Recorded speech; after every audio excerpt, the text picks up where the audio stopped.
우리가 지난주에 11조에 대한 의미를 잠깐 살펴보았습니다.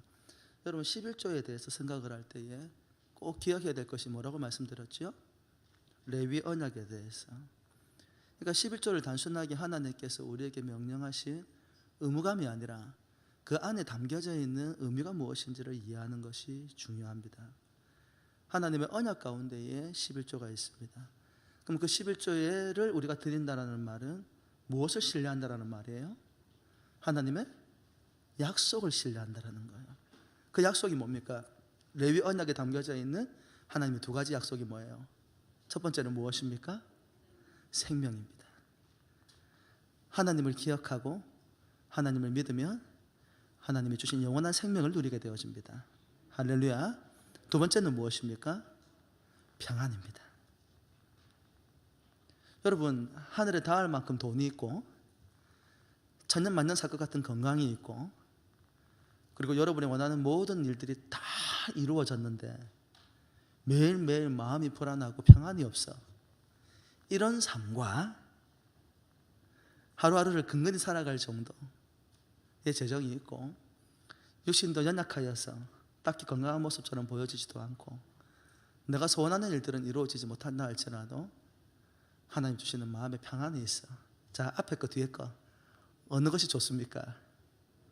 솔직히 이야기하세요. 둘 다 딱 섞이면 좋겠잖아. 안 돼. 그러면 제일 좋긴 하겠는데.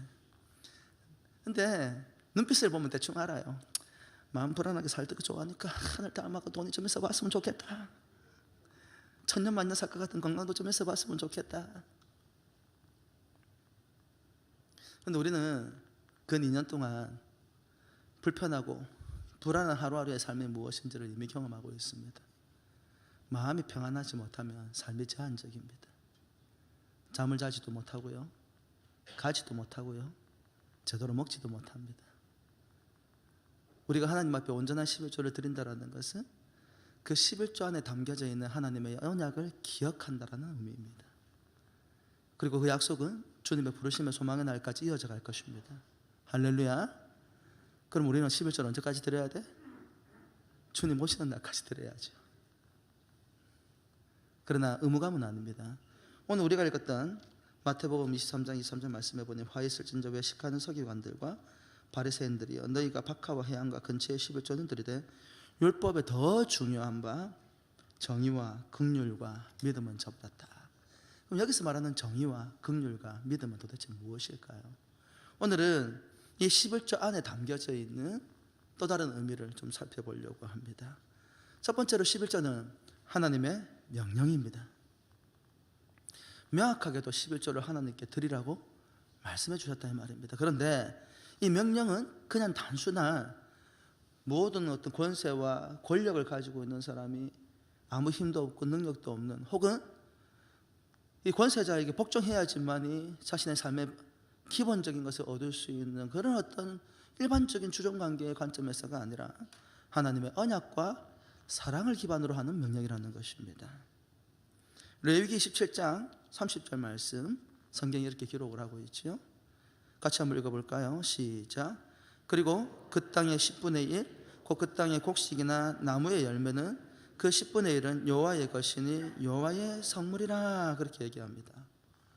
여호와의 성물이라. 레위기 27장 30절 말씀에 땅에서 나는 모든 소산은 다 하나님의 것이므로 그 소산을 얻었을 때의 10분의 1을 반드시 하나님께 드리라 그렇게 명령을 하십니다. 그런데 이거는 단순한 명령으로만 받아들이면 곤란합니다. 우리가 지난주에 말라기 3장 10절을 이해하기 위해서 뭘 살펴보았죠? 말라기 전체를 살펴보았잖아요. 그죠? 1장부터 해서 다 살펴보았단 말입니다. 오늘 우리가 읽었던 레위기 27장 이 30절 말씀을 이해하려면 레위기 27장 전체를 읽어봐야 합니다. 그 레위기 27장은 혹시 뭐라고 불리는지 혹시 아십니까? 레위기 27장이 이름이 지어져 있어요. 혹시 그 이름을 아세요? 따라해 보실까요? 서원의 장, 서원장. 무슨 여관 이름 아닙니다. 서원. 여러분 서원이 무엇입니까? 하나님께서 어떤 일을 내가 반드시 행하겠다고 자원하여 맹세하는 것입니다. 근데 우리가 오늘 이 본문의 말씀을 함께, 오늘 본문의 말씀은 아니죠, 레위기 27장 30절 말씀을 우리가 하나님께 여호와께 11조를 드리라고 한 이 말씀을 이해하기 위해서 레위기 27장에 담겨져 있는 서원의 개념을 먼저 이해할 필요가 있는데, 한국 교회가 잘못 이해하고 있는 서원의 개념은 뭐냐면 자신이 반드시 얻고 싶은 것을 얻기 위한 수단으로서 서원을 생각한다 이 말입니다. 근데 서원기도라는 것은, 하나님 앞에 서원을 한다는 것은 내가 얻고자 하는 무엇인가를 얻는 수단과 방편이 아닙니다. 서원은 무엇입니까? 제가 있는 그대로 뭐라고 말씀드렸어요? 하나님께서 어떤 것을 행하겠다고 맹세하는 것을 서원이라고 말씀을 드렸는데, 그러면 서원이라는 단어에 담겨져 있는 본질적 의미는 무엇이냐라고 할 때 따라해 보십시다. 서원은 곧 구별됩니다. 구별됨입니다. 구별됨. 오늘 우리가 읽었던 레위기 27장 30절 말씀, 그 땅의 10분의 1 곧 그 땅의 곡식이나 나무 열매는 그 10분의 1은 여호와의 것이니 여호와의 성물이라, 반드시 하나님 앞에 11조를 바치라고 명령하시고 계시는데, 이 11조를 바치라는 이 명령을 이해하려면 27장에 있는 서원의 개념을 먼저 이해할 수 있어야 된다 이 말입니다. 먼저 서원의 역사를 살펴보면 우리 성경 가운데에서 하나님 앞에 제일 먼저 서원한 사람이 누구예요? 네? 요즘 우리 창세기 말씀 보고 있는데 누구예요? 기억나는 사람? 야곱이죠. 야곱이 고향 땅을 떠날 때에 베델에서 살아계신 하나님을 경험하고 난 다음에 그가 하나님 앞에 서원을 하죠. 뭐라고 서원을 합니까? 하나님께서 때가 되면 많은 가족과 많은 소유물을 얻고 평안히 이 땅에 돌아오게 하시면 뭐 하겠다고 그랬어요? 내가 가지고 있는 모든 소유의 10의 1조를 하나님께 드리겠습니다. 이것이 성경에 나와 있는 최초의 서원입니다. 또 다른 서원은 무엇이 나오지요? 우리가 잘 알고 있는 사사기에 나와 있는 서원. 누구의 서원? 입다의 서원이 나오잖아요.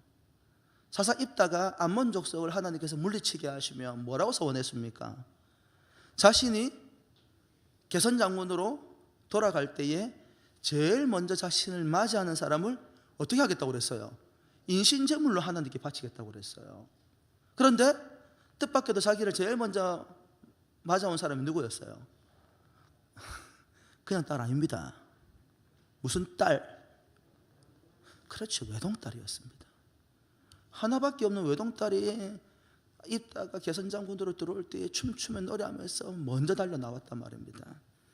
여러분, 입다의 서원은 성급하고도 잘못된 방법, 하나님께서 원하지 않는 방식의 서원이었습니다. 여기에서 우리가 교훈을 얻어야 됩니다. 서원은 충동적으로나 함부로 하는 것이 아니라는 것입니다. 우리가 또 잘 알고 있는 서원이 있죠. 사무엘상 1장에 들어가면 누구의 서원이 있습니까? 한나의 서원이 있죠. 한나의 서원은 무엇입니까? 하나님께서 제게 아들을 주시면 자신 아들을 구별하여 하나님께 올려드리겠습니다. 그때 구별하여 하나님께 올려드리겠다는 이 의미가 무엇입니까? 바로 나실인의 서약입니다. 나실인의 소원입니다. 그렇다면 이와 같이 서원에 대한 많은 이야기들이 성경에 등장을 하고 있는데, 그런 서원이라는 단어가 가지고 있는 이 서원, 하나님께 맹세하여 드리겠습니다라는 이 서원이 가지고 있는 본질적인 의미는 도대체 무엇이냐 이 말입니다. 서원은 처음에 말씀드린 대로 하나님께 어떤 것을 행하겠다고 자원하여서 맹세하는 것입니다. 이 서원을 위한 조건은 몇 가지가 있습니다. 첫 번째 무엇인가 하니, 바른 서원은 실천 가능한 것이라야 합니다. 제가 주일학교 아이들과 청소년들을 제가 가르친 적이 많았는데요, 저는 이제 부목사 시절에 주로 중학생들을 오랫동안 가르쳤어요. 주일학교 애들하고. 제가 이제 아이들하고 한 번씩 이렇게 이런저런 이야기를 하다가 묻죠. 꿈이 뭐냐? 그럼 아이들이 무슨 뭐가 되겠고. 그러다가 제가 가끔씩 이제 장난스럽게 묻는 질문이 있어요. 그래, 하나님께서 너희들을 부자가 되게 하시면 어떻게 할래? 하나님 앞에 너희들 앞으로 어떻게 헌신을 할래? 어떤 아이가 저한테 그러는 거예요. 제가 1조를 벌어가지고 1,000억을 하나님께 바치겠습니다. 그냥 입이 달렸다고 막 던지는 것 같지 않습니까? 1조를 벌어가지고 1,000억을 나도 그러고 싶네. 그럼 제가 묻죠. 그럼 어떻게 해서 1조를 벌 건데? 꿀먹은 벙어리처럼 멀뚱멀뚱 저를 쳐다봅니다. 하나님께서 벌게 주지 않으실까요?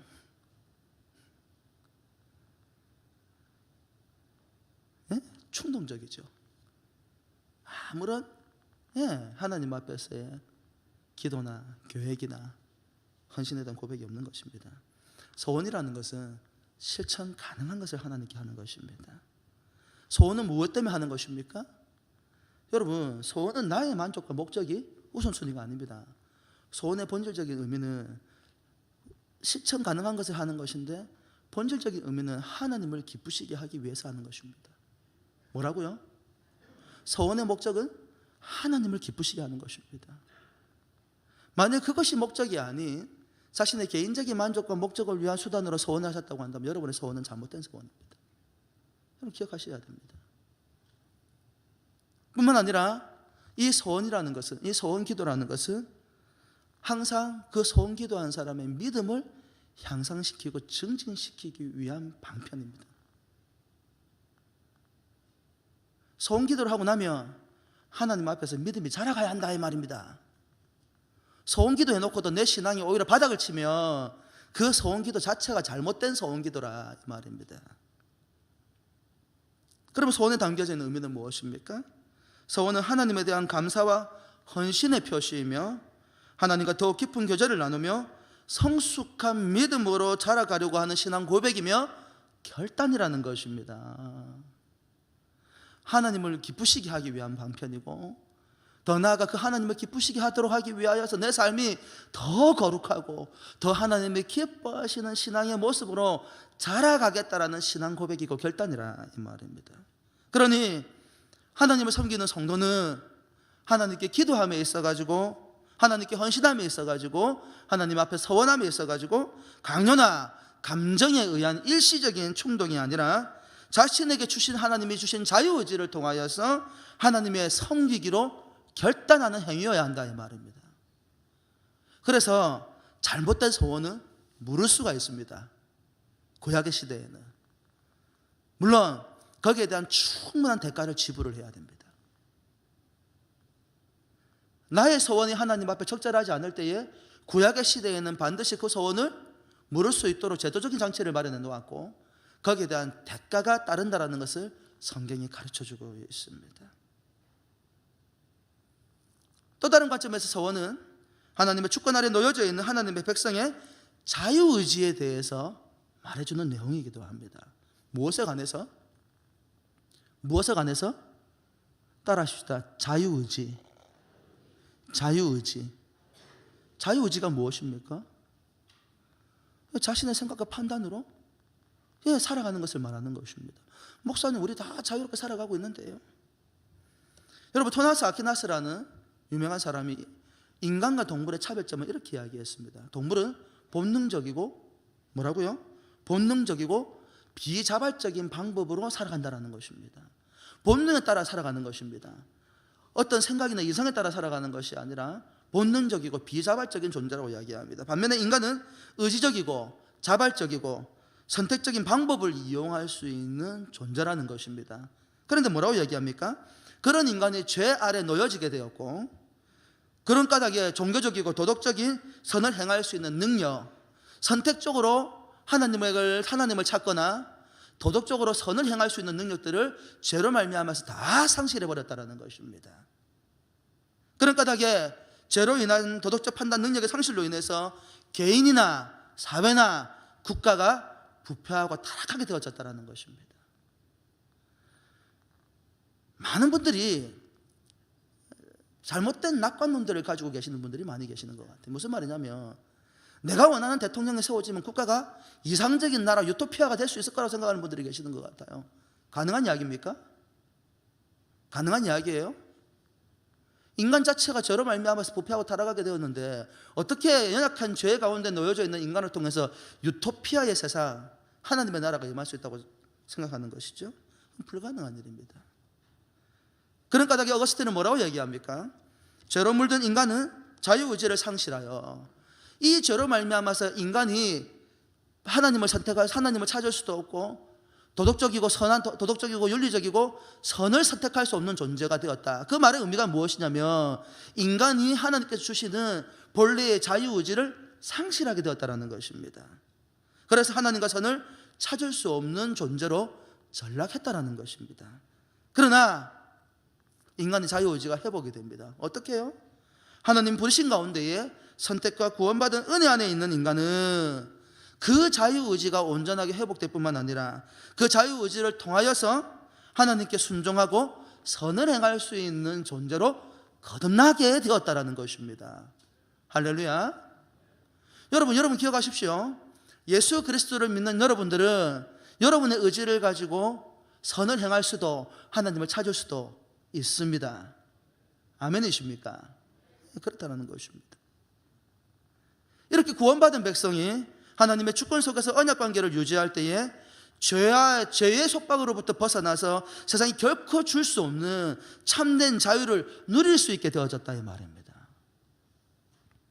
이것을 뭐라고 부릅니까? 우리는 죄로부터의 자유라고 이야기합니다.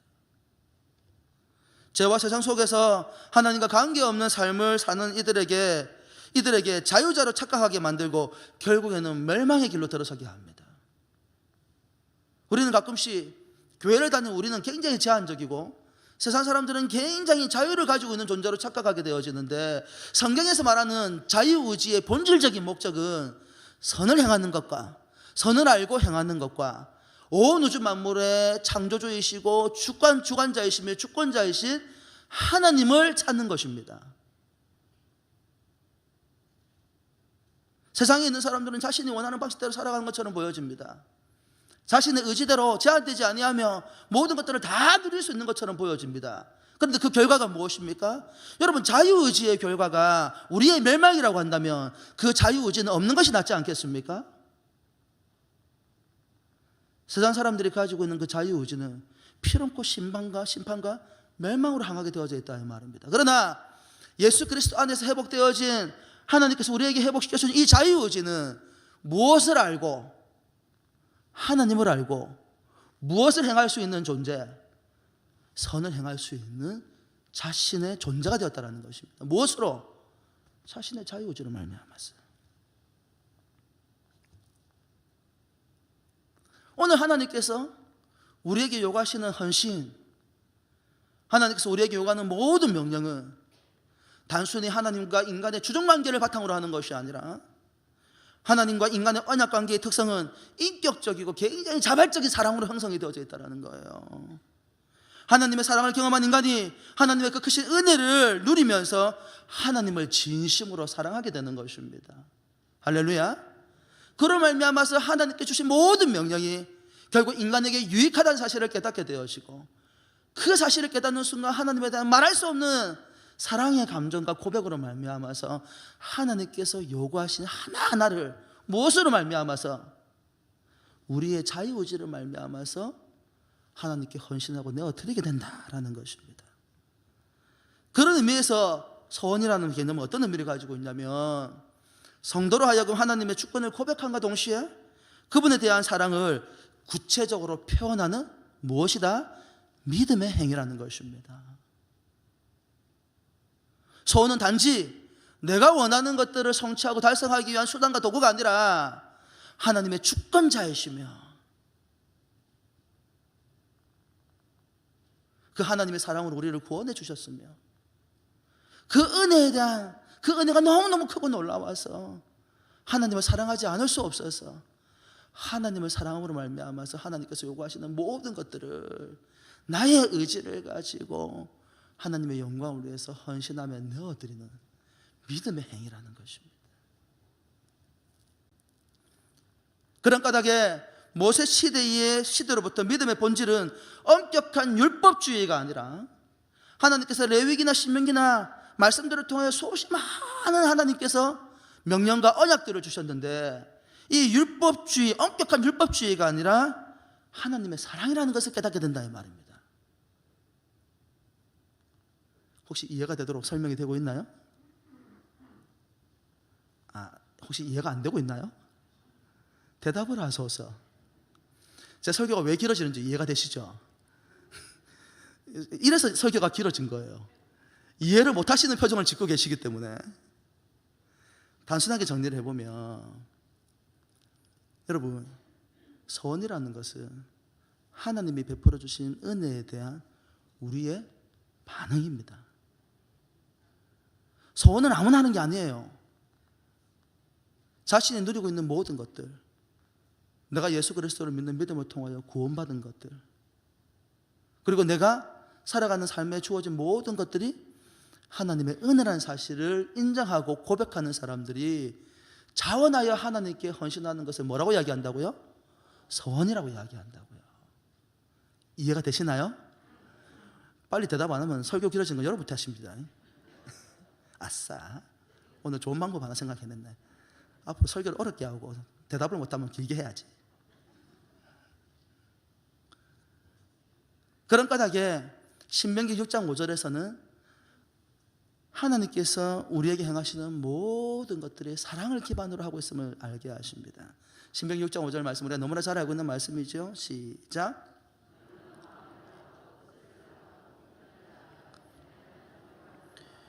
하나님께서 뭐 때문에 이렇게 명령하시는 거예요? 너는 마음을 다하고 뜻을 다하고 힘을 다하여 내 하나님 여호와를 사랑하라. 왜 이렇게 명령하시는 거예요? 왜? 왜요? 왜요? 하나님께서 먼저 우리를 사랑하시기 때문에.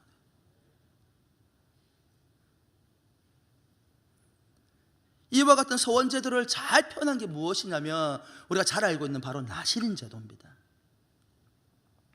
이스라엘 패명할 무렵같이 존재했던 이 나실인은 세상의 타락한 풍조를 거부하면서 과거 이스라엘을 애굽에서 구원하신 하나님의 은혜를 상기하면서 메시아를 통해서 완성될 시대를 소망하는 믿음의 인물들을 의미합니다. 나실인 우리가 하면 딱 떠오르는 게 뭐예요? 네? 부정한 것들 멀리하고 머리에 삭도를 대지 아니하고, 그 모든 것들이 그냥 외적인 행위의 중심이 담겨져 있는 것이 아니라 그 안에 담겨진 본질적 의미가 무엇입니까?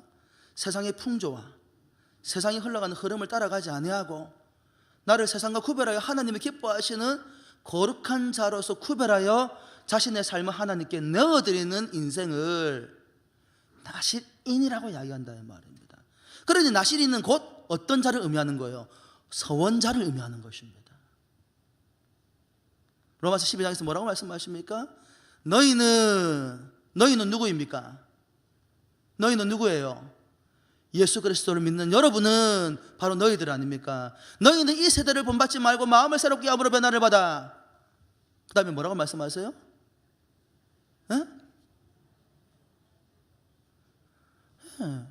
하나님의 선하시고 거룩한 뜻이 무엇인지를 분별하도록 하라. 다른 말로 하면 어떤 의미를 가지고 있는 것입니까? 너희가 세상의 풍조를 따라 살아가지 말고 너희들 이 세상 가운데에서 하나님의 소유된 자로서 거룩하게 구별된 삶을 살라는 것입니다. 그것이 나실인이고 그것이 소원자의 삶이라는 것입니다. 제가 대학교 1학년 때 입학을 했을 때에 미국 칼빈 대학교에 학장이 오셔가지고 설교를 하시는데 그렇게 말씀을 하시더라고요. 강단에 딱 나와가지고 여러분 예수 그리스도를 믿는 믿음의 사람들의 삶은 연어와 같은 삶입니다 그러는 거예요. 뭐 우리가 연어를 본 적이 있나?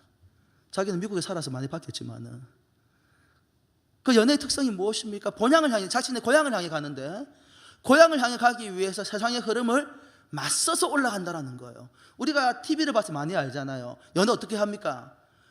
물이 흘러가는 대로 따라 살아가지 아니하고 물을 거슬러 가지고 자신의 태어났던 고향을 자신의 삶의 존재의 의미, 이렇게 하면 너무 연애를 높게 평가하나? 자신이 태어났던 삶의 존재의 의미이고 본질, 본향을 향해서 계속 물을 거슬러서 올라가잖아요. 살이 찢기고 비닐이 벗겨지고 그 본향에서 자기 새끼들을 생산해내기 위해서 거슬러 올라가고 있잖아요. 그 설명을 해주더라고요. 그리스도인의 삶은 세상을 거슬러 올라가는 연어와 같은 자의 삶입니다. 그 말의 의미가 무엇입니까? 세상의 풍조와 세상의 그 흐름을 따라가 살아가지 말라는 것입니다. 너희를 세상 가운데서 구별하여 거룩한 자로 세워놓으라는 것입니다. 그게 뭐라고요? 나실인이고 그게 뭐라고요? 소원이라는 것입니다. 그런 관점에서 보면 여러분들은 어떤 사람들이에요? 구별된 자이고 거룩한 자이며 하나님의 백성이며 나실인이며 또 누구예요? 이미 서원자입니다.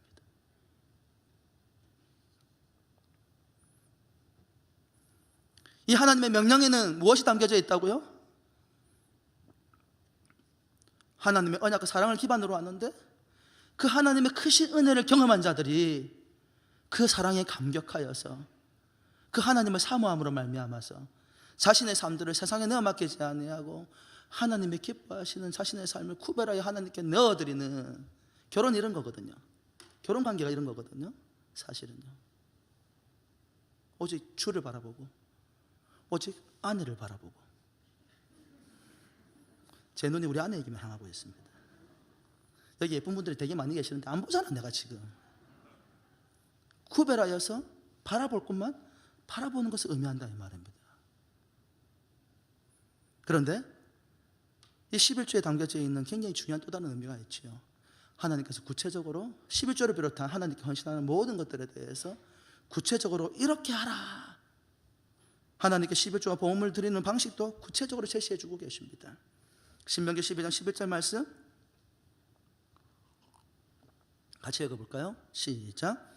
너희는 너희 하나님 여호와께서 자기 이름을 두시려고 택하실 그곳으로 내가 명령하는 것을 모두 가지고 갈지니 곧 너희의 번제와 너희의 희생과 너희의 11조와 너희 손의 거제와 너희가 여호와께서 원하는 모든 아름다운 소물을 가지고 라고 표현합니다. 성경 구절 띄워놔주세요. 저기에 하나님께 헌신하는 방식에 대해서 구체적으로 하나님께서 가르쳐주고 계세요. 첫 번째는 무엇입니까? 너희는 너희 하나님 여호와께서 자기 이름을 두시려고 택하실 그곳으로, 그것은 무엇을 의미하는 것입니까? 하나님께서 정하시고 지정해 오신 그곳을 말하는 것입니다. 무슨 말입니까? 11조든 봉헌이든 헌신이든 봉사든 하나님께서 정해주신 곳에서 하라는 것입니다. 여러분에게 질문입니다. 하나님께서 여러분에게 정해주신 곳은 어디입니까? 어디예요? 어느 교회요? 똑바로 이야기하세요. 장님교회요? 그냥 교회라 말씀하시면 저한테 모양씩 찾아오시기 바랍니다. 내가 그 조사를 좀 해봐야 되겠어. 제가 이런 이야기를 하는 것을 교회를 위한, 유익을 위한 수단으로 생각하시는 분들이 계시는데 그거 아니에요. 성경이 우리에게 그렇게 가르쳐주고 있다고요. 무슨 말입니까? 이방인들은 자신들의 눈과 생각하기에 좋은 곳에 임의로 제단을 쌓고 자의적인 방법으로 우상을 섬겼습니다. 고대 근동시대 그랬어요. 특별하게 지정된 곳이 있는 것이 아니라 자기들이 원하는 아무 곳에서는 우상을 섬겼습니다. 왜냐하면 결국 우상을 세운 것은 인간이고 인간이 자신의 만족을 위해서 우상을 세웠기 때문입니다. 하지만 하나님은 살아계신 하나님이십니다. 하나님의 자녀인 너희는 그러지 말라는 것입니다. 이방인들처럼 살지 말라는 것입니다. 여기저기 기웃거리며 살아가지 말라는 것입니다. 하나님께서 정하신 방식으로 살라는 것입니다. 이방인들과 구별된 상황 속에서, 그리고 구별된 백성으로, 구별된 거룩한 방법으로 하나님을 노래하고 찬양하도록 하기 위해서 하나님이 정하신 곳에서 드리도록 하셨다는 것입니다. 이것이 신앙이라는 것입니다. 저는 가끔씩 이런 질문을 받습니다. 11조나 헌금을 다른 교회에 해도 되지 않습니까? 이런 질문을 많이 받습니다. 신명기 12장 11절은 그런 의미에서 굉장히 중요한 의미를 다 가지고 있다고 생각할 수 있습니다. 여러분 뒤에 가면 이제 교회에 대해서 다루게 될 것입니다. 목사님 하나의 교회라면서요. 모든 교회가 하나의 교회라면서요. 우리 교회만이 하나님의 교회가 아니고 모든 교회가 하나의 교회라면서요. 하나의 교회면 어느 교회에 11조를 드리고 헌신하는데 그게 뭐가 문제가 됩니까? 할 수 없다라는 것이 아닙니다. 할 수 있습니다. 그렇게. 그러나 본인이 소속되어진 교회에 정해진 의무를 다 하고 난 다음에 더 하는 것은 아무 문제가 없습니다. 여러분 기억하셔야 되는데, 교회론에 있어가지고 로컬 처치를 세우신 하나님의 뜻과 계획이 무엇인지를 여러분 분명하게 인식하셔야 됩니다. 뒤에 가서 다루게 되겠습니다만은, 사도 바울이 소아시아에 있는 교회들, 마게도니아나 아가야에 있는 교회들에게 예루살렘 교회가 굉장히 극심한 어려움을 겪고 있을 때 연보를 요청합니다. 그렇죠? 연보를 요청합니다. 그런데 그 연보를 어떻게 합니까? 자신이 섬기는 교회에서 모아서 보냅니다. 자신이 섬기는 교회에서 모아서 보냅니다. 그 연보를 다이렉트로 보내는 것이 아니라 이 말입니다. 뒤에 가서 다루게 되겠습니다만, 제가 잘 아는 장로님이 저 헌금 생활을 정말 모델이 되게 잘 하시는 분이 계셨어요. 이 장로님 헌금 어떻게 하시냐면, 이분은 자신의 사업의 규모대에 따라서 하시는 거예요. 대단한 분이십니다. 그게 절대 쉽지 않거든요. 자신이 소득을 번 만큼 하나님께 내어드리고, 그리고 자신이 작정한 것들을 하나님께 철저하게 자신이 섬기는 교회에 헌신하고 난 다음에 더해서 다른 교회들을 도우셨어요. 더해서. 그렇게 할 수 있습니다. 여러분, 11조에 담겨져 있는 의미가 무엇인지를 잘 기억하셔야 되는데, 하나님의 구원의 약속과 언약이 성취되고 흘러가도록 하기 위해서 우리가 하나님께 11조를 드리는 것입니다. 드려진 그 11조를 통하여서, 우리 은한교회를 통하여서, 담임 목사를 통해서, 교역자들을 통해서, 섬기는 이들을 통하여서 하나님께서 우리를 선택하신 목적이 무엇인지를 떠올리고 기억하면서 그를 위해서 헌신하고, 그 하나님의 계획하신 일들이 우리의 시대에 끝나지 아니하고 다음의 세대에 이어가도록 하기 위해서 하나님의 몸된 교회에 11조를 바치고 헌신하는 것입니다. 이 지역에 이 은한교회를 세우신 목적이 바로 그거라는 말입니다. 우리 교회의 덩치를 키우고 우리끼리 잘 먹고 잘 살도록 하기 위해서 여러분의 삶이 하나님을 잘 섬겨서 여러분만 복받으라고 하는 것이 아니라, 궁극적인 은혜와 복은 무엇입니까? 하나님의 나라입니다. 하나님의 나라가 이 땅에 성취되는 것입니다. 하나님의 나라가 이 땅에 이루어지는 것입니다. 할렐루야. 그 의미가 전달되는 방편으로서 하나님께 우리가 물질로 헌신하는 것입니다. 그래서 정해진 곳에 하라는 것입니다. 그리고 신명기 12장 11절에서 우리에게 던져주는 메시지가 무엇입니까? 구별해서 드리라는 것입니다. 너희의 번제와 너희의 희생과 너희의 11조와 아름다운 소물은 하나님께 드리도록 구별된 것을 의미하는 것입니다. 독특한 것은 무엇인가 잘 들여다보십시오. 세 번째 줄 한번 읽어볼까요? 시작. 너희의 번제와, 그 다음 뭐가 나와요? 너희의 희생이 나옵니다. 헌금 생활을 뭘로 표현하고 있는 거예요? 뭘로 표현하고 있어요? 네, 하나님을 향한 희생과 헌신으로 표현하고 있다는 것입니다. 교회 안에서 직분을 맡아가지고 섬기는 것만이 헌신이 아니고, 하나님께서 우리에게 요구하시는 그와 같은 아름다운 사명, 그 사명을 물질로 감당하는 것도 뭐라는 거예요?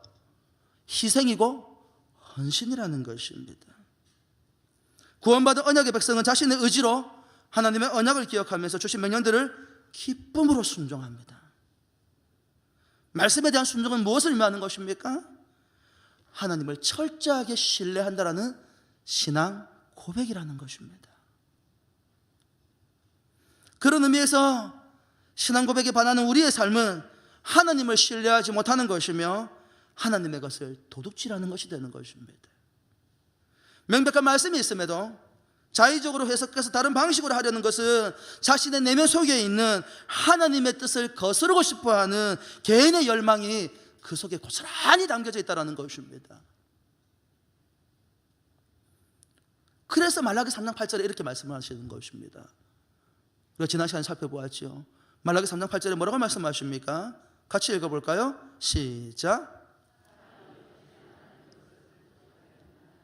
그러나 너희는 나의 것을 도둑질하고도 말하기를 우리가 어떻게 주의 것을 도둑질하였나이까 하는도다. 이는 곧 11조와 봉헌물이라. 여러분, 11조는 때에 따라서 하기도 하고 안 하기도 합니까? 반드시 합니까? 반드시 하는 것이죠. 뒤에서 봉헌물에 대해서도 한번 다뤄보겠습니다. 하나님 앞에서 반드시 드리기로 하나님께서도 명령하시고 우리도 소원한 일들을 내 개인적인 판단이나 생각, 자의적인 해석, 인터넷에 들어가면 11조의 무용론을 이야기하는 수없이 많은 목사들의 설교들이 있습니다. 글쎄요, 저 여러분들의 여러 목사님들의 설교를 이번 주에 한번 들어봤는데 신학적 근거가 빈약합니다. 더 나아가서 신학이 중요한 것이 아니고 성경이 중요한 것입니다. 신학은 논쟁입니다. 해석하는 방향의 문제라 이 말입니다. 우리는 해석하는 방향이 경쟁의 관계에 있고 논쟁의 관계에 있을 때는 뭘 따르면 되냐면 말씀에 기록된 대로 하면 됩니다. 그러면 하나님의 나라에 가서 책망받을 일이 없습니다. 신학적 논쟁에 있다는 것은 정확하게 무엇이 옳은지 그른지 목회자들 사이 안에서 갈등이 있다는 얘기예요. 그럴 때는 무엇을 따라가면 된다고? 그 사람들의 견해를 따라가는 것이 아니라 성경이 뭐라고 말씀하시는지를 보고 따라가면 됩니다. 그러면 길이 틀림없습니다. 하나님을 사랑합니다, 하나님을 믿습니다라고 말을 해놓고도 말씀이 명확하게 이야기하고 있는 것들을 자의적인 해석으로 부정하는 일이 무엇입니까? 하나님의 것을 도둑질하는 행동이라는 말입니다. 하나님께서 11조를 드리지 않았다고 책망하는 것이 아니라 그 11조에 담겨져 있는 의미가 무엇인지를 모르면서 자기 마음대로 해석하는 것을 도둑질이라고 표현하고 있다 이 말입니다.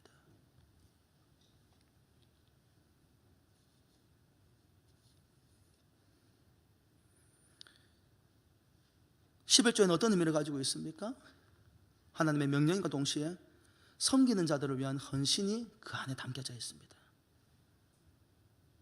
여러분, 11조에 담겨져 있는 본래 의미가 뭐라고요? 하나님의 구원의 계획이 지속적으로 이어져 가도록 하는 헌신의 행위라는 거예요. 하나님 앞에 11조를 드리는 거, 내가 하나님 앞에 작정하고 드리는 모든 일들이 하나님의 구원의 계획이 지속적으로 우리의 교회와 우리의 삶을 통해서 주님의 부르심의 소망의 날까지 이어져 가도록 하는 데에 그 물질의 헌신의 의미가 담겨져 있다는 거예요.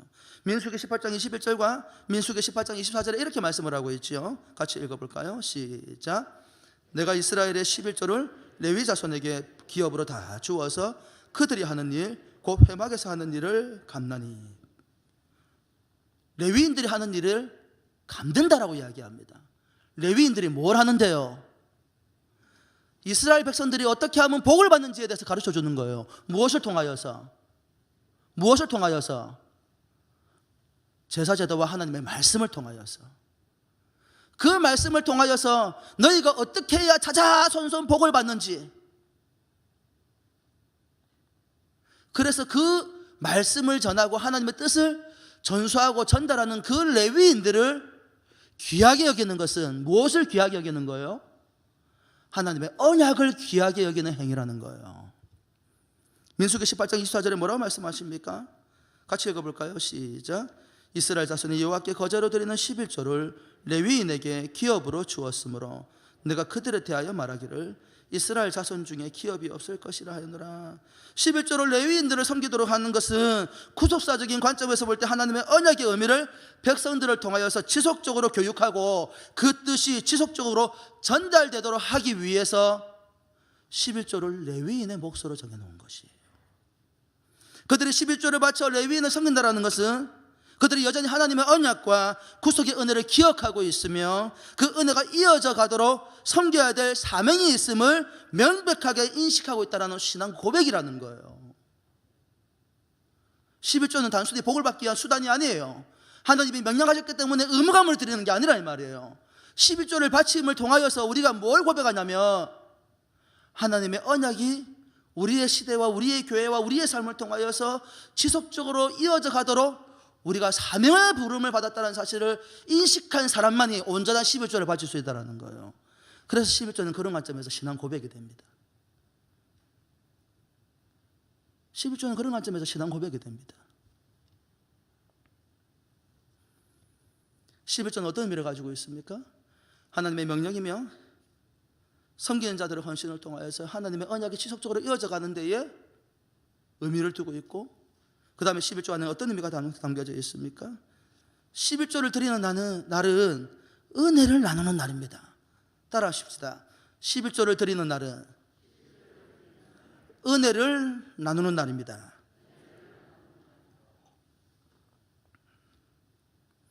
여러분, 11조를 드리는 이유가 무엇입니까? 하나님은 모든 것이 구원을 베푸신 하나님의 은혜임을 기억하기를 원하십니다. 11조를 명령하신 하나님께서 신명기 12장 8절부터 11절에 이렇게 말씀을 하십니다. 우리가 오늘 여기에서는 각기 소견대로 하였거니와 너희가 거기에서는 그렇게 하지 말지니라. 너희가 너희 하나님 여호와께서 주시는 안식과 기업에 아직은 이르지 못하였거니와 너희가 요단을 건너 너희 하나님 여호와께서 너희에게 기업으로 주시는 땅에 거주하게 될 때에 또는 여호와께서 너희에게 너희 주의 모든 대적을 이기게 하시고 너희에게 안식을 주사 너희를 평안히 거주하게 하실 때에 11절 말씀에 너희의 번제와 너희의 희생과 너희의 11조와 너희 손의 거제와 너희가 여호와께서 원하는 모든 아름다운 소물을 가져가라, 그렇게 이야기하고 있어요. 11조를 바치는 것은 무엇을 기억하는 거라고요? 하나님께서 우리에게 은혜를 베풀어 주셨음을 기억하고 고백하는 행위라는 거예요. 그렇게 하나님의 은혜를 기억하는 사람들은 11조를 바칠 때에 이렇게 살아야 된다라고 말씀해 주시는 거예요. 어떻게 살아야 하는데? 신명기 12장 6절과 7절 말씀입니다. 신명기 12장 6절과 7절 말씀입니다. 안 나오나요? 나오죠. 신명기 12장 6절부터 보십시다. 6절부터 7절 말씀 같이 읽어볼까요? 시작. 너희의 번제와 너희의 제물과 너희의 11조와 너희 선의 거제와 너희의 소원제와 낙헌 예물과 너희 소와 양의 처음 난 것들을 너희는 그리로 가져다가 드리고 거기 곧 너희의 하나님 여호와 앞에서 먹고 너희 하나님 여호와께서 너희 손으로 수고한 일에 복 주심으로 말미암아 누구와 너희와 너희의 가족이 즐거워할지니라. 할렐루야. 여러분 11조를 드리는 날에 어떻게 하라고요? 다른 데로 가지 말고 하나님 앞에 모여서 어떻게 하라고요? 가족들을 다 모아놓고 어떻게 하라고요? 잔치를 벌이라고요. 이게 교육입니다. 하나님께 11조를 드리는 날에 가족들을 모아놓고 잔치를 벌이래요. 왜 잔치를 벌이는 것입니까? 봐봐봐, 하나님께서 우리에게 이렇게 은혜를 베풀어 주셔서 생각해 봐봐.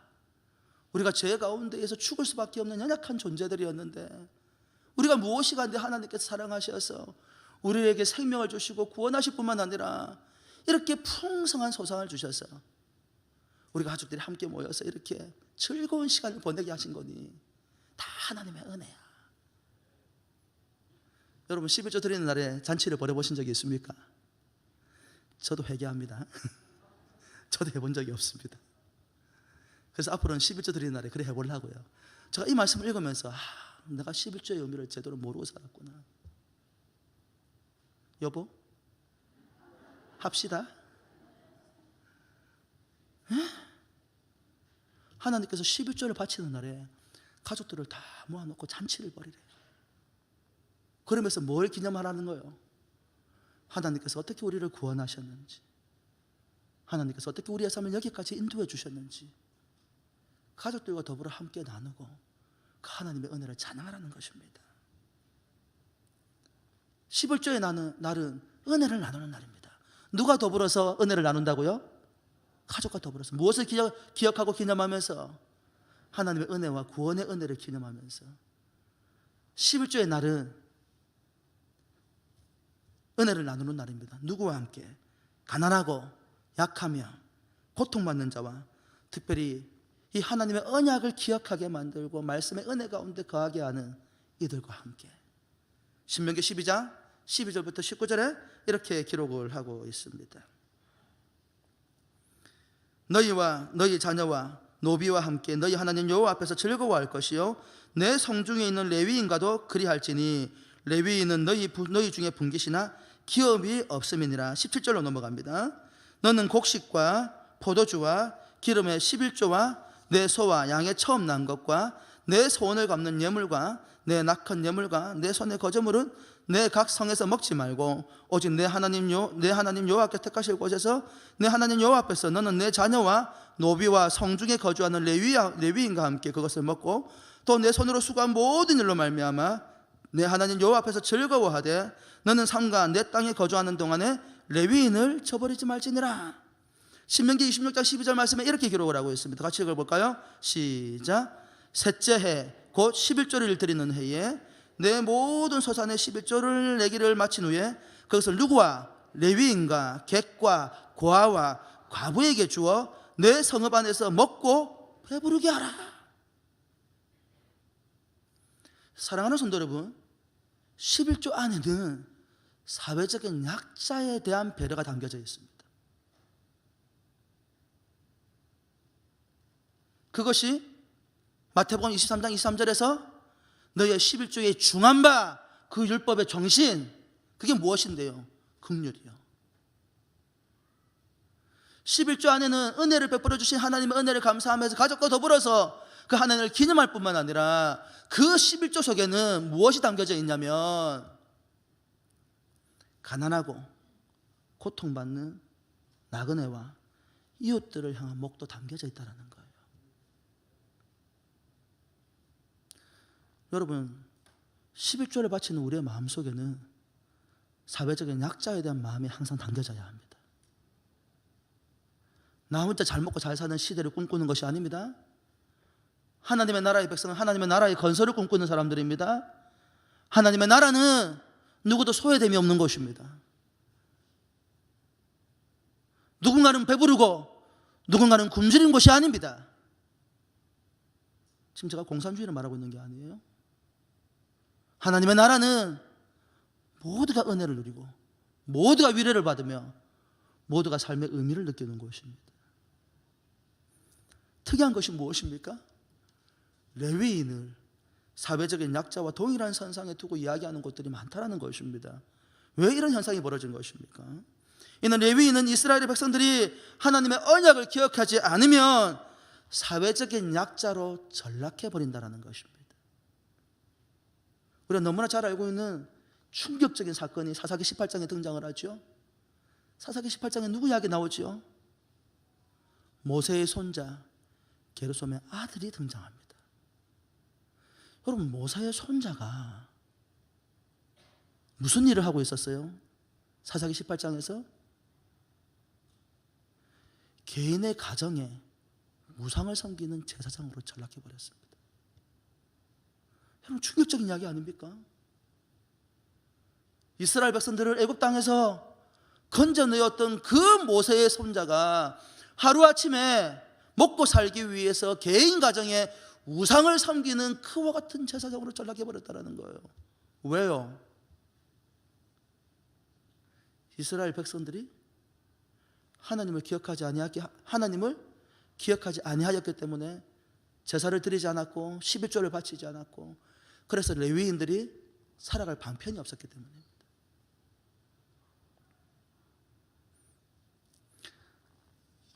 여러분, 기억하십시오. 말씀을 전하는 자와 항상 좋은 것을 같이 하려고 하셔야 됩니다. 서영현 목사가 자기 이야기한다. 저한테 안 하셔도 됩니다. 저는 충분히 사랑받고 있습니다. 우리 부교육자들뿐만 아니라 때로는 단위에 서서 말씀을 선포하시는 장로님들까지 여러분, 귀하게 여겨야 됩니다. 그게 신앙입니다. 하나님을 사랑하지 아니하면, 그래서 하나님께 헌신하지 못하면 않으면 말씀을 전하는 자는 사회적인 약자로 전락해버립니다. 그것을 뭐라고 이야기하냐면 비극이라고 이야기합니다. 이스라엘이 무너지고 심판을 받은 이유가 거기에서부터 시작되었다고 이야기합니다. 그런 관점에서 볼 때에 11조는 그 자체가 신앙 교육입니다. 신명기 14장 23절에 뭐라고 이야기합니까? 같이 읽어볼까요? 시작. 내 하나님 여호와 곧 여호와께서 그의 이름을 두시려고 택하신 곳에서 내 곡식과 포도주와 기름의 11조를 먹으며 또 내 소와 양의 처음 난 것을 먹고 내 하나님 여호와 경외하기를 항상 배울 것이니라. 11조를 들으면서, 주의 말씀을 들으면서 우리의 삶이 어떻게 이렇게 복이 되게 되었는지를 항상 배워야 한다. 무슨 말입니까? 11조는 하나님의 은혜에 대한 신앙 고백으로서의 교육입니다. 목사가 11조 이야기하는 것은 돈 이야기하는 게 아니라 이 말입니다. 목사가 헌금 이야기하는 것은 돈 이야기하는 것이 아니라 이 말입니다. 그런 것을 돈으로 치부하지 말라 이 말입니다. 제가 그런 문제를 가지고 자주 설교하지는 않을 것입니다만, 그렇게 생각하면 큰일이라 이 말입니다. 왜 그런 줄 아십니까? 의미를 담아내지 못한 형식적인 11조와 헌금에 대해서는 하나님께서 철저하게 심판하신다고 말씀하고 계시기 때문입니다. 아모스 4장은 말씀과 다른 삶은 하나님의 뜻과 관계없이 다른 방향으로 살아가면서 11조는 철저하게 바치는 이 모순적인 행동은 하나님에 대한 진정한 신앙 고백이 아니고 11조 정신에 속한 가난하고 고통 가운데 있는 이웃들의 고통을 외면하면서 더 나아가 적극적으로 그들을 압제하고 수탈하면서 11조를 바치는 이들에 대한 하나님의 진노와 분노가 고스란히 담겨져 있습니다. 아모스 4장 1절부터 13절 말씀, 꽤 긴 성경 구절입니다만 함께 보시겠습니다. 사마리아의 산에 있는 바산의 암소들아, 이 말을 들으라. 너희는 힘없는 자를 학대하며 가난한 자를 압제하며 가장에게 이르기를 술을 가져다가 우리로 마시게 하려 하는도다. 주 여호와께서 자기의 거룩함을 두고 맹세하시되 때가 너희에게 이를지라. 사람이 갈고리로 너희를 끌어가며 낚시로 너희 남은 자들도 그리하리라. 너희가 성 무너진 데를 통하여 각기 앞으로 바로 나가서 하루 만에 던져지리라. 여호와의 말씀이니라. 너희는 베델에 가서 범죄하며 길갈에 가서 죄를 더하며 아침마다 너희의 희생을 3일마다 너희의 11조를 드리며 누룩 넣은 것을 불사라 수은제로 드리며 낙헌제를 소리내어 선포하려무나 이스라엘 자손들아, 이것이 너희가 기뻐하는 바니라. 주 여호와의 말씀이니라. 여러분, 사랑하는 성도 여러분, 아모스 선지자 하나님께서 뭐라고 말씀을 하십니까? 이렇게 말씀을 하시는 겁니다. 너희들은 11조의 정신에는 전혀 관심을 가지지 아니하고 가난하고 고통받으며 억압받는 자들의 삶에는 관심도 없으면서 오히려 그들의 것들을 수탈하여 너희 주머니를 차곡차곡 채워놓고는 3일마다 11조를 바친다라는 거예요. 얼마나 많은 것들을 수탈했는지 자신의 곳간이 차고 넘쳐가지고 그런 것들을 들고 가가지고 하나님 앞에 번듯하게 제사를 드린다라는 거예요. 그런 너희들의 삶은 하나님이 가정이 여기시고 미워하신다라는 겁니다. 뒤에 뭐라고 말씀하십니까? 6절 이후에 또 내가 너희 모두 성읍에서 너희 일을 깨끗하게 하며 너희의 각 초소에서 양식이 떨어지게 하였으나 너희가 내게로 돌아오지 아니하였느니라. 지금부터 무슨 말씀하시냐면 이와 같이 의미 없이 하나님께 11조를 바침으로 말미암아 하나님께서 그들에게 심판하셨다라는 이야기예요. 근데 심판하신 목적이 있다라는 거예요. 무엇입니까?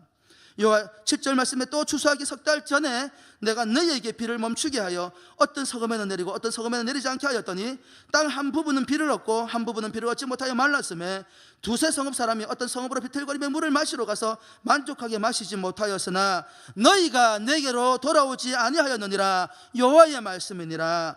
내가 곡식을 마르게 하는 재앙과 깐부기 재앙으로 너희를 쳤으며 팥중이로 너희 많은 동산과 포도원과 무화과 나무와 감람나무를 다 먹게 하였으나 너희가 내게로 돌아오지 아니하였느니라. 여호와의 말씀이니라. 내가 너희 중에 전염병을 보내기를 애굽에서 한 것처럼 하였으며 칼로 너희 청년들을 죽였으며 너희 말들을 노랗게 하며 너희 진영을 악취로 코를 찌르게 하였으나 너희가 내게로 돌아오지 아니하였느니라. 여호와의 말씀이니라. 내가 너희 중에 성을 무너뜨리기를 하나님이 내가 소돔과 고모라를 무너뜨린 것 같이 하였으므로 너희가 불붙는 가운데에서 빼낸 나무 조각같이 되었으나 너희가 내게로 돌아오지 아니하였느니라. 여호와의 말씀이니라. 그러므로 이스라엘아, 내가 이와 같이 내게 행하리라. 내가 이것을 내게 행하리니 이스라엘아, 내 하나님 만나기를 준비하라. 보라, 산들을 지으며 바람을 창조하며 자기 뜻을 사람에게 보이며 아침을 어둡게 하며 땅의 높은 데를 밟는 이는 그의 이름을 만군의 하나님 여호와시니라.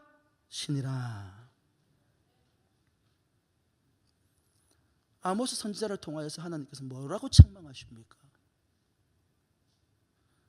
11조의 진정한 의미는 깨닫지 못하고 11조의 정신대로 살아가지도 않으면서 그게 무엇이에요? 믿음이 없는 것입니다. 가난하고 고통받는 자들의 고통을 외면하면서 그게 무엇입니까? 긍휼입니다. 그러면서 자신의 주머니에 들어온 그런 재물들을 차곡차곡 쌓아서 하나님 앞에 3일마다 일주일마다 매일매일 11조를 드린다 할지라도 필요 없어. 그래서 하나님께서 어떻게 하셨다고요? 너희들의 삶에 내가 재앙을 주었다. 무엇을 위해서? 내게로 돌아오라. 형식적인 삶을 그치고 참된 믿음과 긍휼과 은혜의 하나님께로 돌아오라는 것입니다. 진정한 신앙으로 돌아오라는 것입니다. 형식적인 신앙 버리고 하나님 앞에 철저하게 회개하고 돌아오라는 것입니다. 이 말의 의미를 잘 기억하셔야 됩니다. 여기 나와 있는 모든 재앙이 가치 없이 의미 없이 하나님 앞에 나아가는 사람들에게 임할 것이라고 말씀하시는 거예요. 어쩌면 우리 시대의 전염병이 창궐한 이유가 우리 시대의 그리스도인들의 삶의 모습 때문은 아닐까요? 그럼 어떻게 하나님께 드려야 합니까? 어떻게 하나님께 드려야 합니까? 기쁨과 정성으로 드려야 하나님이 받으시면 하나님의 영광이 나타납니다. 로마서 15장 26절에 이렇게 이야기합니다. 우리 같이 읽어볼까요? 시작. 이는 마게도냐와 아가야 사람들이 예루살렘 성도 중 가난한 자들을 위하여 기쁘게 얼마를 연보하였습니다. 고린도후서 9장 7절 말씀입니다. 시작. 각각 그 마음에 정한 대로 할 것이요 인색함으로나 억지로 하지 말지니 하나님은 즐겨내는 자를 사랑하시느니라. 고린도서 8장 2절 말씀입니다. 환난의 많은 시련 가운데에서 그들의 넘치는 기쁨과 극심한 가난이 그들의 풍성한 연보를 넘치도록 하게 하였느니라. 고린도후서 9장 11절 말씀입니다. 너희가 모든 일에 넉넉하여 너그럽게 연보함은 그들이 우리로 말미암아 하나님께 감사하게 하는 것이라. 고린도후서 9장 13절 말씀입니다. 이 증거로 증거를 삼아 너희가 그리스도의 복음을 진실히 믿고 복종하는 것과 그들과 모든 사람을 섬기는 너희의 후한 연보로 말미암아 하나님께 영광을 돌리고. 두 가지를 이야기하고 있죠. 첫 번째 무엇입니까? 기쁨으로 드리라는 것입니다. 방금 전에 읽었던 성경 구절들 나가실 때 다 가지고 있으니까, 요약제 다 나와 있으니까 기쁨으로 드리라는 것입니다. 두 번째는 무엇입니까? 인색함으로 하지 말라는 것입니다. 지갑을 딱 열어놓고 1,000원짜리를 할까 10,000원짜리를 할까, 내가 어떻게 1년 52주를 맨날 10,000원짜리로 하겠나, 그래 1,000원짜리로 가자. 죄송합니다, 1,000원짜리를 제가 폄하하고 있는 게 아니에요. 1,000원짜리 드려도 됩니다. 근데 마음을 담아 드리라 이 말입니다. 교회 와가지고 주머니 열고 헌금 치워하지 말고, 뭐 뒤에 가서 그 내용 다루겠습니다. 기쁨과 정성으로 드려야 하나님께서 받으시고 하나님의 영광이 나타납니다. 기쁨으로 드려야 됩니다. 인색하면 안 됩니다. 넉넉하게 드려야 합니다. 그 이유가 혹시 뭔지 아세요? 목사님 요새 교회 재정이 많이 힘든갑다. 건축 한다더만은. 아이고 참말로.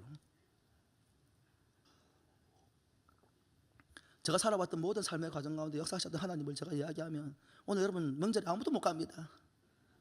저하고 교회에서 며칠을 지내야 됩니다. 여러분 보시기 이상하지 않습니까? 서영룡 목사는 뭔데 저렇게 자신감이 많아가지고 돈 걱정 안 하고 살아가나. 살아보십시오. 믿음으로 살아보시라니까요. 제가 새벽기도 시간에 그런 이야기 했나요? 지난주 설교 시간에 이야기했나요? 이런 기분 아십니까? 하나님의 주머니 안에 있는 지갑 꺼내가지고 돈 꺼내 쓰는 기분 아세요? 우리 하나님 주머니에 있는 지갑 꺼내가지고 돈 꺼내 쓰는 기분 혹시 아십니까? 모르시는구나. 경험해 보시기 바랍니다. 우리 아버지의 주머니 안에 있는 지갑에는 돈이 많습니다. 나는 돈이 없습니다. 하나님의 지갑 속에는 돈이 많다니까요. 어떻게 드려야 됩니까? 고린도전서 16장 2절 말씀, 매주 첫날에 너희 각 사람이 수입에 따라 모아두어서 내가 갈 때에 연보를 하지 않게 하라. 갑작스럽게 헌금하지 마라. 준비해서 해라. 고린도후서 9장 5절 말씀에 그러므로 내가 이 형제들로 먼저 너희에게 가서 너희가 전에 약속한 연보를 미리 준비하게 하도록 권면하는 것이 필요한 줄로 생각하였노니 이렇게 준비하여야 참 연보답고 억지가 아니니라. 교회 안에서 허겁지겁 드리는 헌금 말고 오기 전부터 미리 준비해서 가지고 오는 헌금이라야 억지가 아니고 기쁘게 드리는 헌금이라는 거예요. 이 두 가지를 이야기하면 11조에 정해진 금액이니까 그렇다 치더라도 여러분들 제가 보니까 우리 목장 헌금은 선교 헌금으로 드리고 있고 건축 헌금도 있고 주정 헌금도 있고 뭐 선교 여러 가지 제목들이 많이 있는데 구제 헌금도 있고 이런 것들을 어떻게 하라는 거예요? 연초에 미리 작정하라는 거예요.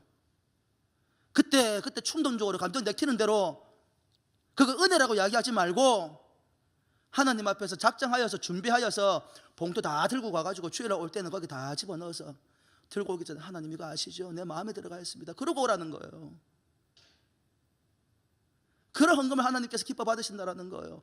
준비된 자의 마음을 하나님께서 받으신다라는 거예요. 금액이 크고 크고 많고 적음이죠, 그렇죠?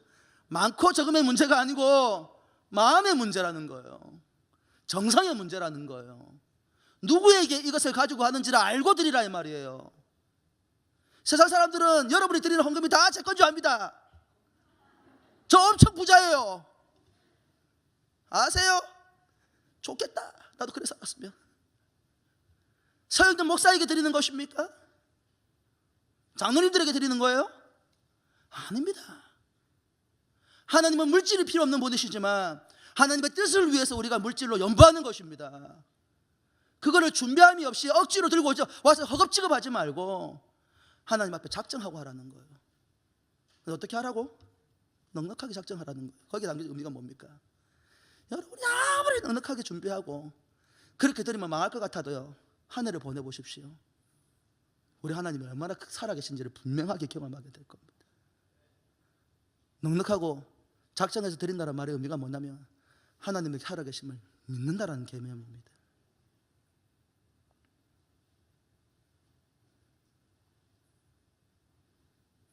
우리의 물질 속에는 가난하고 어려운 가운데 있는 선교사와 개척교회와 미자립교회에 대한 목도 담겨져 있습니다. 로마서 15장 26절 말씀, 이는 마게도냐가 아가의 사람들이 예루살렘 성도 중 가난한 자들을 위하여 기쁘게 얼마를 연보하였습니다. 고린도후서 8장 2절 말씀, 환난의 많은 시련 가운데서 마게도냐 교회 성도들이 한 헌금이지요. 그들의 넘치는 기쁨과 극심한 가난이 그들의 풍성한 염분을 넘치게 하였느니라. 사도 바울은 자신이 세웠던 교회들을 향하여서 예루살렘 교회가 당하는 고난과 고통을 위하여서 연보를 부탁하였습니다. 그때 그들이 가졌던 마음의 문제는, 마음의 정성, 하나님께서 바울을 통해 선포된 내용이 무엇입니까? 교회는 하나인 교회라는 것입니다. 제가 부산 소부노회에 있을 때에 우리 교회하고 비슷한 일을 겪은 교회가 있었어요. 그 교회가 교회 건축을 제가 정확하게 잘 모르는데 80억인지 100억인지 예산을 잡아놓고 건축을 하는데, 우리 교회처럼 언덕까지 그 건설업자가 공사를 잘못해가지고 위에 있는 건물, 이걸 절개를 잘못해가지고 위에 있는 건물들이 앞으로 다 쏟아질 판이었어요. 우리 교회는 그런 일이, 비슷한 일이 벌어졌죠? 뉴스에 났어요, 안 났어요? 뉴스에 안 났지요? 제가 뉴스에서 은한교회 본 적이 없어요. 그 교회는 뉴스에 대문짝하게 났습니다. 난리가 났습니다. 6.25 전쟁 이후로 그런 난리가 없었을 거예요. 피켓 들고 데모하고 항의하고, 그 공사가 200억이 넘는 공사가 되어버렸습니다.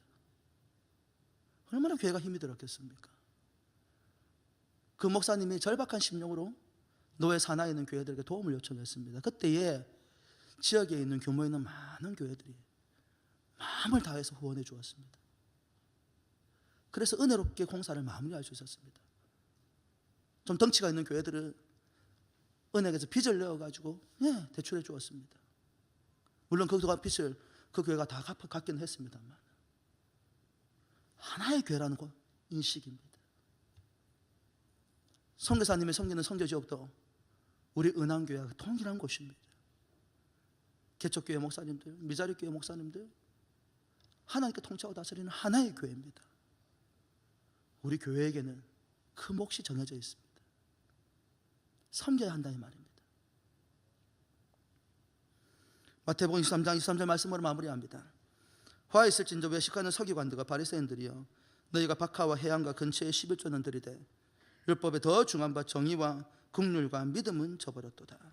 그러나 이것도 행하고 저것도 버리지 말아야 할지니라. 철저하게 11조를 드리되 하나님께 봉헌하되 그 다 안에 담겨진 의미가 무엇인지를 알고 드려야 신앙 고백이 되고 복이 되는 줄 믿습니다. 오늘 그 의미를 잘 새겨서 헌신하는 여러분의 삶이 그리스도 예수 안에서 복되고 복되게 하신 하나님의 은혜가 넘치기를 주의 이름으로 축원합니다. 기도합시다.